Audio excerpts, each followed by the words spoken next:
संध्याकाळी दिवा लावताना शुभं करोती म्हणताना आपण म्हणतो, ए लक्ष्मी बैस माझे बाजे, माझे घर तुला साजे. मग तिला साजेसे घर असण्यासाठी ते स्वच्छ सुंदर टापटीप असायला पाहिजे ना. आणि घर जेव्हा स्वच्छ सुंदर टापटीप असतं ना, तेव्हा लक्ष्मी पण येते आणि तिच्या पाठोपाठ येते पॉझिटिव्हिटी.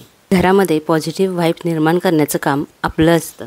हाय नमस्कार मैत्रिणींनो, माझ्या सगळ्या गोड मैत्रिणींना आजचा दिवस खूप आनंदाचा जावो. दिवाळीच्या निमित्ताने सगळ्यांची साफसफाई एकदम जोरात चालू आहे आणि ती करताना खूप दमछाक सुद्धा होत असते नाही का. प्लॅनिंग करून जर कामं केली ना तर फारसा थकवा येत नाही. आता ही आपली घरातलीच कामं, आपण काय मोठ्या कॉर्पोरेट कंपन्यांमध्ये काम करत नाही, पण आपलं घर हीच एक मोठी कॉर्पोरेट कंपनी आहे असं समजायचं. कारण की सगळ्या गोष्टी आपणच इथे मॅनेज करत असतो. त्यामुळं प्रत्येक गोष्टीचं प्लॅनिंग हे जर व्यवस्थित केलं ना तरच घर आहे ते स्वच्छ साफ टापटीप राहतं. आणि नेहमीच घर स्वच्छ सुंदर ठेवणं हे सोपं नाही. मागच्या व्हिडिओमध्ये मी तुम्हाला सांगितलं की रविवारपर्यंत मला हे सगळं क्लिनिंगचं काम पूर्ण करायचं आहे. तर त्याप्रकारे मी प्लॅनिंग केलं आणि रविवारपर्यंत सगळं जे घर आहे ते क्लीन करून झालेलं आहे. आणि एकदा साफसफाई कंप्लीट झाली ना की मग रिलॅक्स वाटतं. आज मी हॉलची साफसफाई करणार आहे. तर नेहमीप्रमाणे साफसफाई सुरू करण्याआधी जेवण किंवा नाश्ता हे व्यवस्थित बनवायलाच पाहिजे.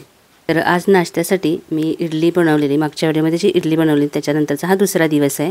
तर इडलीचं पीठ शिल्लक होतं, तर याच्यापासून आपण उत्तप्पा डोसे बनवू शकतो. पण यामध्ये खूप वेळ वाया जातो, तुम्हाला सुद्धा माहिती आहे. डोसा करण्यासाठी, उत्तप्पा करण्यासाठी जरा वेळ उभं राहावं लागतं गॅस शेजारी. त्यापेक्षा इडली बनवायची आणि इडली नुसती खाऊन कंटाळा येतो, म्हणून असे इडली फ्राय बनवायची. आपली एक मैत्रीण आहे, तिनं कमेंट केलेली की इडली फ्राय कशी करता ते दाखवा. तर एकदम सोपी, इतकी सोपी रेसिपी कुठली सुद्धा नसेल. नेहमीसारखीच इडली बनवायची किंवा सकाळची इडली संध्याकाळसाठी जरी उरली असेल ना तरी सुद्धा त्याचे असे तुकडे करून घ्यायचे आणि तेलामध्ये हळद आणि मी इथं कांदा लसूण मसाला टाकलाय. तुमच्याकडे नसेल तर मग तिखट पावडर आणि गरम मसाला टाकलात तरी चालेल. खरंच सांगते, एवढ्याने सुद्धा खूप टेस्टी लागते. आणि सारखी सारखी इडलीसाठी चटणी बनवायचा कंटाळा येतो, त्यापेक्षा मग हे असं इडली फ्राय बनवलं ना की झटपट पण होते आणि टेस्टी पण लागते. मला तरी इडलीपेक्षा अशी इडली फ्रायच आवडते. आता चहा आणि इडली असा नाश्ता झालाय आणि आता मी हॉलच्या साफसफाईला लागली. हॉलमध्ये तशा बऱ्याचशा वस्तू असतात छोट्या छोट्या, त्या उचलून ठेवण्यातच बराचसा वेळ जातो. आता नेहमीच क्लिनिंगमध्ये साफसफाईसाठी ज्या गोष्टीची मला मदत होते ती म्हणजे हा मॉप आहे.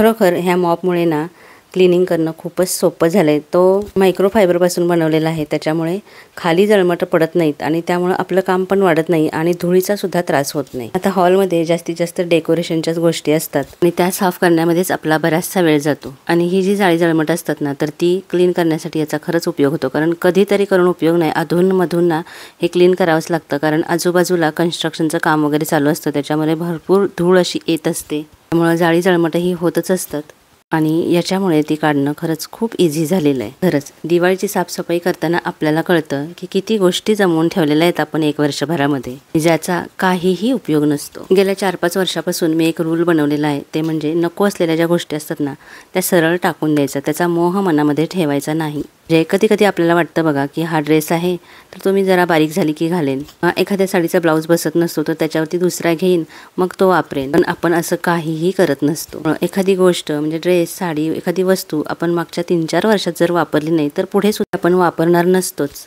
तरी सुद्धा कधीतरी उपयोगाला येईल म्हणून आपण ती ठेवत असतो आणि त्याच्यामुळे घरामध्ये खूप सारी अडगळ तयार होत असते. नवीन नवीन गोष्टी तर आपण घेतच असतो, पण ह्या जुन्या मात्र टाकून दिल्या नाहीत तर मग जागाच होत नाही. मग होतो तो पसारा आणि त्या पसाऱ्यामुळे होते ती चिडचिड. अजून एक काम मी वाढीव करून ठेवलेलं आहे, ते म्हणजे ह्या झाडांचं. मी याला वाढीव का म्हणते तर माझी एक मैत्रीण मला बोलली की खूप छान छान झाडं लावली आहेस गं तू. मी म्हटलं हो, छान वाटतं असं झाडं लावल्यावर, तू पण लाव की. तर ती मला काय म्हणाली माहिती आहे का, नको नको, कशाला उगीच वाढीव काम. झाडं असली ना की काम वाढतं हे खरं आहे, पण त्याने ना तेवढा आनंदसुद्धा मिळतो, कारण त्याची ना केअरसुद्धा तेवढीच घ्यावी लागते. आता ही हॉलच्या पुढे छोटीशी गॅलरी आहे की जिथं ग्रिलवरतीच मी बरीचशी झाडं लावलेली आहेत, पण तिथं काय होतं की जाळ्या होतात आणि मग झाडं असली की ती काढता येत नाही आणि खूप सारी झाडं आहेत, त्याच्यामुळे मग पुन्हा एकदा ही सगळी झाडं बाजूला घेऊन ती साफ करावी लागतात. पुन्हा बायकांना ना खूप साऱ्या गोष्टी गोळा करून ठेवण्याचा छंदच असतो. एक नॅचरल स्वभावसुद्धा असतो की दुसऱ्याची एखादी गोष्ट बघितली की आपल्याला सुद्धा ती हवीशी वाटते. म्हणजे कोणाकडे सोफा तसा असेल तर आपल्याला वाटतं तसाच पाहिजे, टीव्ही युनिट असेल तर तसंच पाहिजे. पण खरंच जेव्हा आपण तशा गोष्टी घेतो ना तेव्हा लक्षात येतं की ह्या क्लीन करण्यामध्ये, साफ करण्यामध्ये आपला किती सारा वेळ वाया जातोय. जोपर्यंत आपल्याकडे एखादी गोष्ट नसते ना तोपर्यंतच आपल्याला त्याचं अप्रूप वाटत असतं. एकदा का त्या गोष्टी मिळाल्या की मग त्याच्यातला आपला इंटरेस्ट पण जातो. म्हणून गरज नसेल तर भारंभार वस्तू घेऊ नयेत. किंवा घेतल्यास तर त्या फक्त दिसायला सुंदर आहेत म्हणून घेऊ नये, तर त्याचा स्टोरेजसाठी वगैरे व्यवस्थित उपयोग होईल का ते बघायचं. कारण स्टोरेजसाठी जर जागा असेल ना, मग बाहेर पसारा राहत नाही. आपणा गृहिणींचा ना बराचसा वेळ आहे तो पसारा उचलण्यामध्येच वाया जात असतो, असं माझ्या लक्षात आलं. हे बरोबर की नाही हे मला नक्की कमेंट करून सांगा. सध्या तुम्ही बघाल तर सगळ्यांच्याकडेच वेळेची फार कमी आहे. वेळ कुठे जातोय तेच समजत नाही आहे. आणि अशा साफसफाईच्या कामांमध्ये जर खूप जास्तीचा वेळ जायला लागला की वेळ तर वाया जातोच, पण त्याबरोबर ना खूप चिडचिडसुद्धा होते. सगळ्यात आधी जे करायचं आहे ते म्हणजे डिक्लटर. मागच्या व्हिडिओमध्ये सुद्धा मी तुम्हाला सांगितलं की डिक्लटर हे चालूच असतं. तर साफसफाई सुरू करायच्या आधीच मी प्रत्येक ड्रॉवरमध्ये काय काय आहे, ज्या नको असलेल्या गोष्टी आपण किती पण प्रयत्न केला ना तरी त्या साठतच असतात, तर त्या अधूनमधून अशा काढून टाकायच्या. तर पूर्ण साफसफाईला सुरुवात करण्याआधीच मी काय करते की एक पिशवी घेते, जरा बऱ्यापैकी मोठी घेते आणि प्रत्येक ड्रॉवर आहे तर त्याच्यामध्ये बघते की कुठली गोष्ट नको असलेली आहे तर ती काढून त्या पिशवीमध्ये टाकत जाते. असं सगळ्या पूर्ण घरामध्ये जेवढे पण ड्रॉवर असतील ना तर ते एक एक घ्यायचे. एकदम सगळी साफसफाईला सुरुवात नाही करायची. आणि कपड्यांचं सुद्धा असंच आहे. जी नको असलेली कपडे आहेत ना तर ती बाजूला काढून ठेवायची. ज्यांना गरज असेल त्यांना देऊन टाकायची, किंवा नको असेल अगदीच खराब झाली असेल तर टाकून द्यायची. त्याच महिन्यात मी व्हिडिओ केलेला तेव्हाच कपाट लावलेलं आणि तेव्हाच मी सगळ्या नको असलेले जे कपडे वगैरे आहेत तर ते टाकून दिले होते. त्यामुळं मला आता ते काही फारसं काम नव्हतं. ही सगळी कामं करताना ना मला एक डायलॉग आठवतो. एलिझाबेथ एकादशी पिक्चर बघितला आहे का तुम्ही? मला तर खूप आवडतो तो. त्याच्यातला डायलॉग आहे, संत न्यूटन म्हणलेच होते गोष्टी तशाच राहतेत, जोवर त्या कोणी बदलत नाही, ठेविले अनंते तैसेची राहते, unless and until force is applied. तेच काम माझं चालू आहे. हा सोफा काही फारसा जड नाही आहे बरं का, म्हणूनच मी तो असा इझिली इकडे तिकडे हलवते आहे. कारण घेतानाच मी तो विचार करूनच घेतलेला की आपल्याला हे क्लिनिंगसुद्धा करता आलं पाहिजे, नाहीतर काय होतं मग कुणाची तरी मदत घ्यावी लागते. खूपच हेवी सामान जर असेल ना तर ते मग हलवता येत नाही आणि त्याच्यामध्ये मग खूप सारी जाळी जळमट धूळ वगैरे बसते. बाजूला टीव्हीवरती मी गाणी लावून ठेवले, ते ऐकत ऐकत मस्त काम चाललंय. काहीतरी बाजूला चालू असलं ना की मग काम करायचा कंटाळा येत नाही.